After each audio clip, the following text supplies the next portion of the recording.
করবেন না। এই ন্যায়ের প্রতি ক্যাম্পেইন করা মানে বাংলাদেশ আবার গোলামের দিকে নিয়ে যাওয়া। আমরা আপনাদেরকে এই গোলামের দিকে যেতে আমরা দেব না।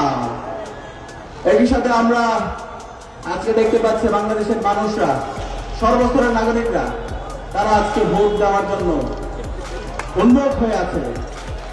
আমরা দেখতে পাচ্ছি নির্বাচন কমিশন তারা বিভিন্ন এনিয়ে বেনিয়ে তারা একটা দলের পক্ষে এবং ওই দলকে ক্ষমতায় নিয়ে আসার জন্য বিভিন্ন ধরনের অপপ্রয়াস শুরু করেছে।